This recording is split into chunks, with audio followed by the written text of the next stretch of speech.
Assalamualaikum warahmatullahi wabarakatuh. Perkenalkan, nama saya M. Aryan Wicahya dari kelas SI 5F. Baiklah, di video kali ini saya akan mempresentasikan materi ke-6, yaitu tentang perangkat lunak atau software.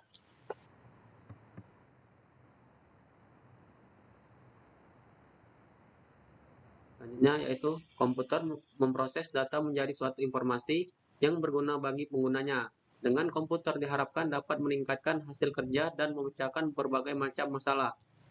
Sebelum menjadi informasi, data tersebut diproses melalui perangkat keras atau hardware dengan menggunakan perangkat lunak atau software.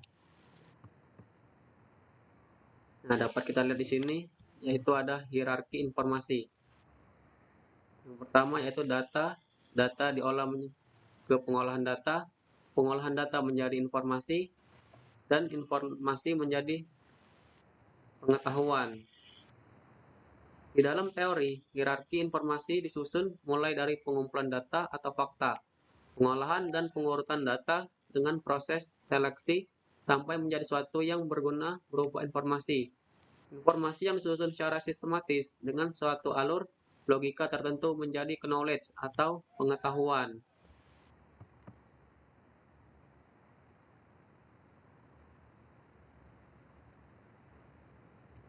Nah, selanjutnya itu ada pengertian dari perangkat lunak.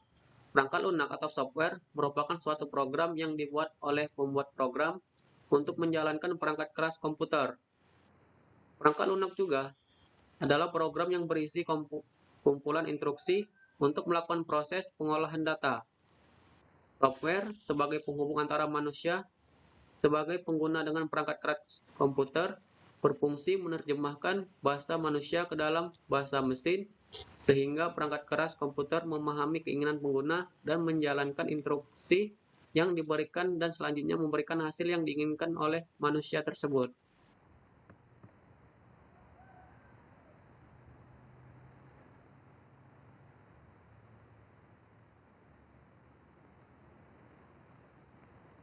Selanjutnya, yaitu adapun fungsi dari perangkat lunak, yaitu pertama, mengidentifikasi program, yang kedua, menyiapkan aplikasi program sehingga data kerja seluruh perangkat komputer terkontrol, dan yang ketiga, mengatur dan membuat pekerjaan lebih efisien atau lebih cepat.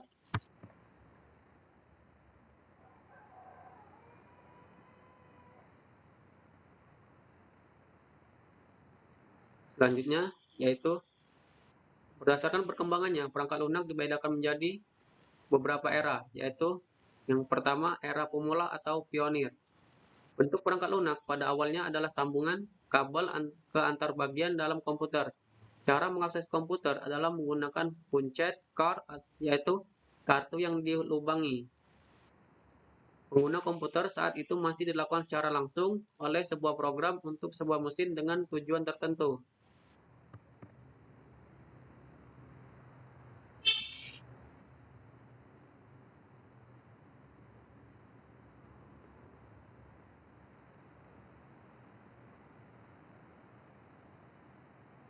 Selanjutnya, yaitu era stabil. Pada era ini, pengguna komputer sudah banyak digunakan, tidak hanya oleh kalangan peneliti dan akademis saja, tetapi juga oleh kalangan industri atau perusahaan. Perangkat lunak mulai bergeser menjadi sebuah produk.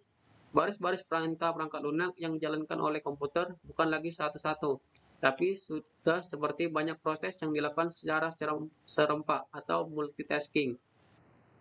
Sebuah perangkat lunak mampu menyelesaikan banyak pengguna atau multi-user secara cepat atau langsung atau real-time. Pada era ini, mulai dikenal sistem basis data yang memisahkan antara program pemroses dengan data yang diproses.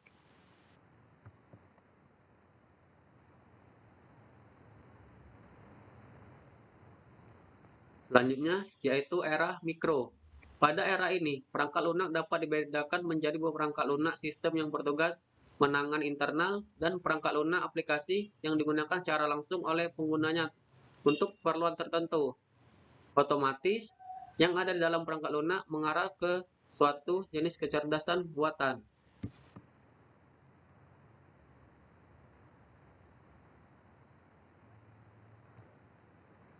Selanjutnya yaitu era modern. Saat ini perangkat lunak sudah terdapat di mana-mana, tidak hanya pada sebuah superkomputer dengan 25 prosesornya. Sebuah komputer genggam pun telah dilengkapi dengan perangkat lunak yang dapat disinkronkan dengan PC. Tidak hanya komputer, bahkan peralatan seperti telepon, televisi, mesin cuci, AC, dan microwave telah ditanamkan perangkat lunak untuk mengatur operasi peralatan itu. Pembuatan sebuah perangkat lunak bukan lagi pekerjaan segelintir orang, tetapi telah menjadi pekerjaan banyak orang, dengan beberapa tahapan proses yang melibatkan berbagai disiplin ilmu dalam perancangannya. Tingkat kecerdasan yang ditunjukkan oleh perangkat lunak pun semakin hari semakin meningkat. Selanjutnya yaitu ada fungsi perangkat lunak atau software.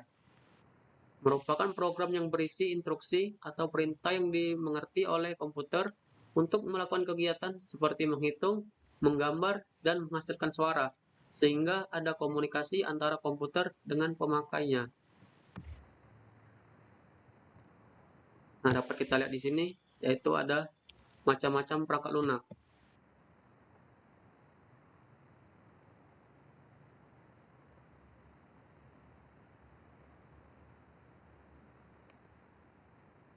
Perangkat lunak sendiri terbagi menjadi 4, yaitu sistem operasi atau operation system, program aplikasi atau application program, bahasa pemrograman atau programming language, dan program bantu atau utility.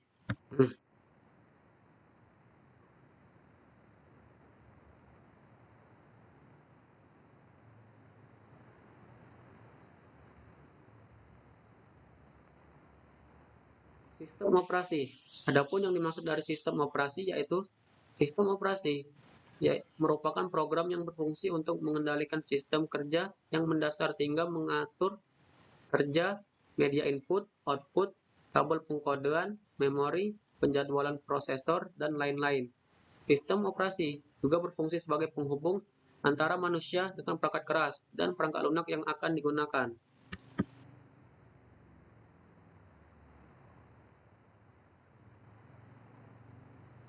Nah, dapat kita lihat di sini, adapun fungsi utama dari sistem operasi yaitu menyimpan program dan aksesnya, membagi tugas di dalam CPU, mengalokasikan tugas-tugas penting, merekam sumber-sumber data, mengatur memori sistem termasuk penyimpanan, menghapus dan mendapatkan data, memeriksa kesalahan sistem, multitugas pada OS atau 2, Windows 95, Windows 98, Windows NT, atau 2000 XP. Memelihara keamanan sistem khusus pada jaringan yang membutuhkan kata sandi atau password dan penggunaan ID. Selanjutnya yaitu sistem operasi untuk mengendalikan program kerja komputer secara mendasar seperti mengatur media input, proses, output, mengatur memori, penjadwalan proses. Nah, ini ke Linux semua, mengarah ke Linux nih. Dia menggunakan Linux.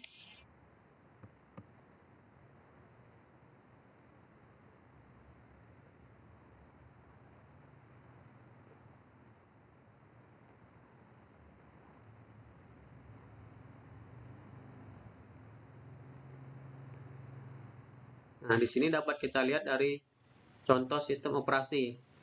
This operation system atau DOS yaitu yang ini, Microsoft Windows yang ini, Linux yang ini, dan Unix nih.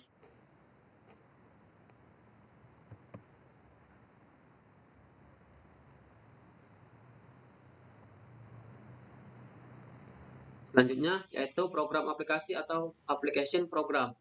Program aplikasi adalah perangkat lunak yang dirancang khusus untuk kebutuhan tertentu.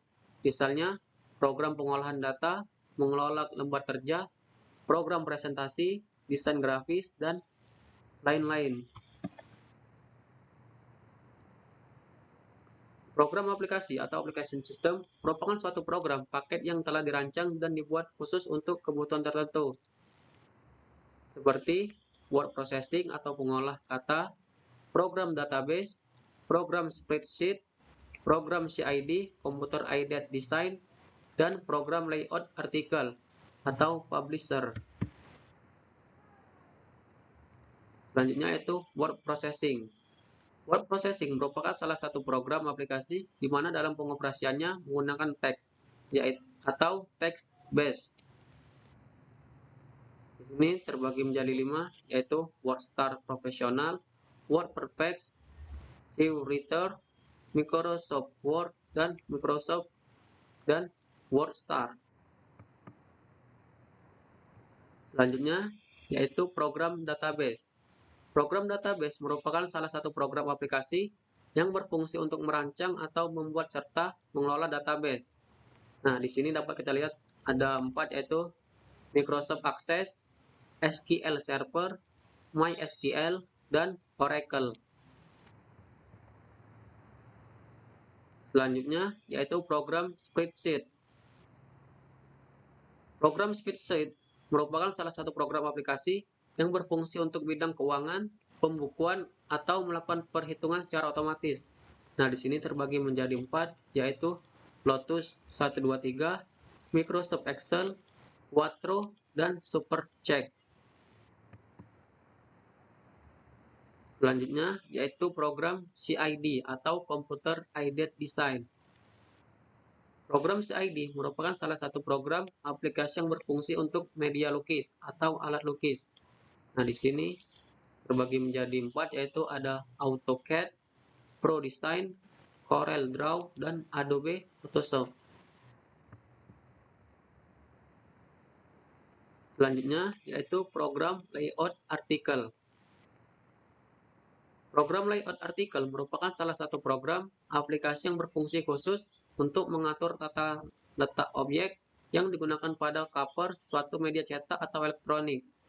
Nah, di sini terbagi menjadi 4 program layout artikel, yaitu yang pertama ada PageMaker, Ventura, Harvard Publisher, dan Newmaster.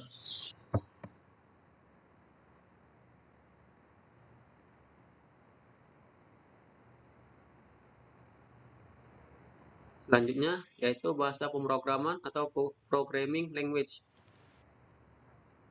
Perangkat lunak bahasa yaitu program yang digunakan untuk menerjemahkan instruksi-instruksi yang ditulis dalam bahasa pemrograman ke bahasa mesin dengan aturan atau prosedur tertentu agar bisa diterima oleh komputer.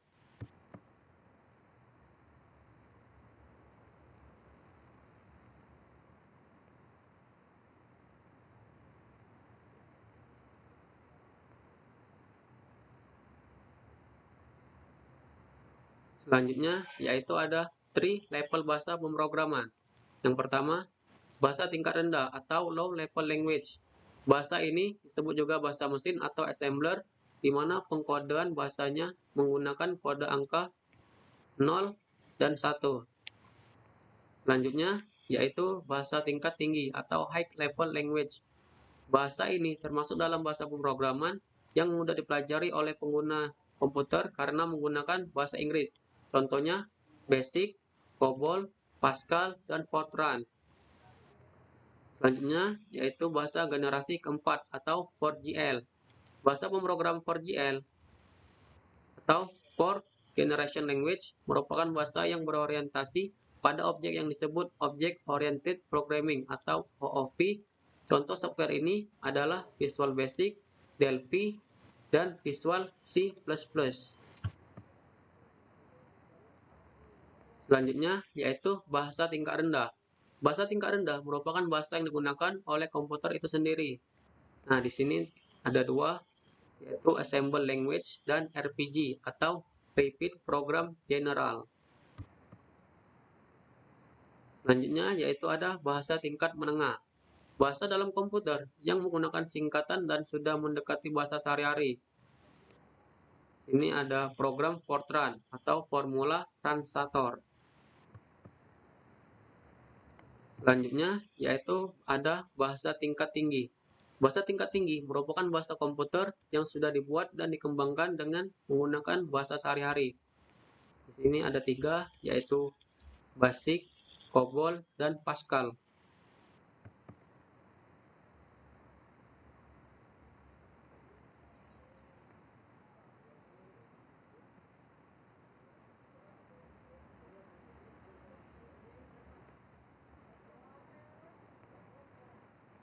Selanjutnya yaitu ada program bantu atau utility. Program bantu atau utility merupakan perangkat lunak yang berfungsi sebagai aplikasi pembantu dalam kegiatan yang ada hubungannya dengan komputer. Misalnya memformat disket, mengcopy data, mengkompres file, dan masih banyak lagi atau lain-lainnya.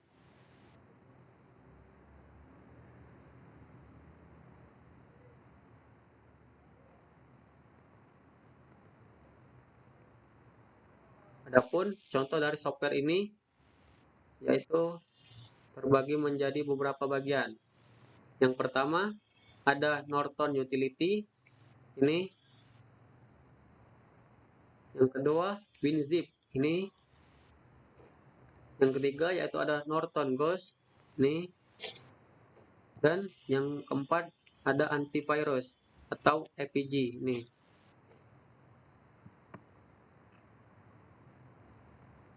Selanjutnya yaitu perangkat lunak untuk keamanan komputer atau antivirus.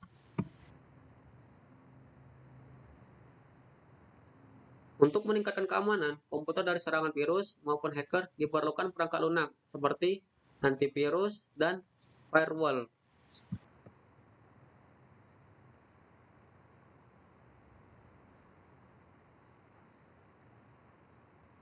Nah, dapat kita lihat di sini virus.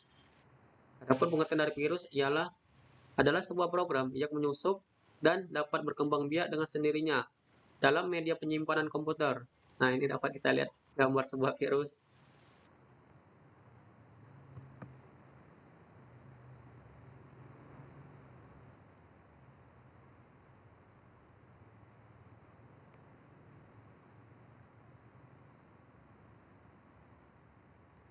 Selanjutnya yaitu adapun dampak yang ditimbulkan oleh serangan virus.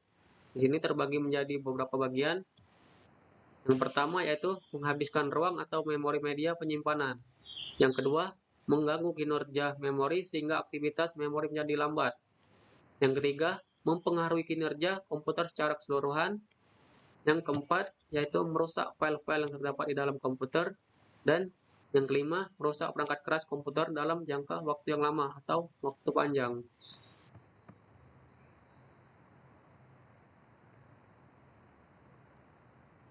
Selanjutnya, yaitu antivirus harus selalu diupdate agar kita dapat mengetahui jenis virus apa yang menyerang. Biasanya, komputer yang terserang antivirus dapat dirasakan penggunanya yaitu proses kerja komputer menjadi lambat, sering terjadi hang atau nge-lag, hard disk menjadi penuh, memori berkurang, dan masih banyak lagi.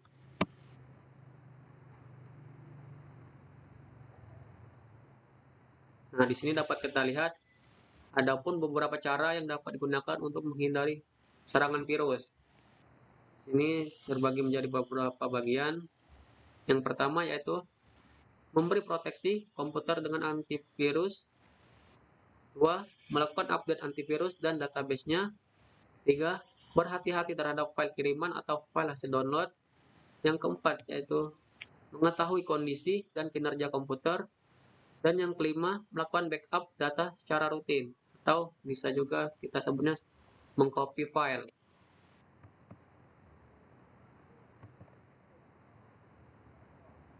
Baiklah, itulah presentasi yang dapat saya sampaikan. Apabila ada salah kata saya mohon maaf. Kepada Allah saya mohon ampun. Saya akhiri. Wassalamualaikum warahmatullahi wabarakatuh.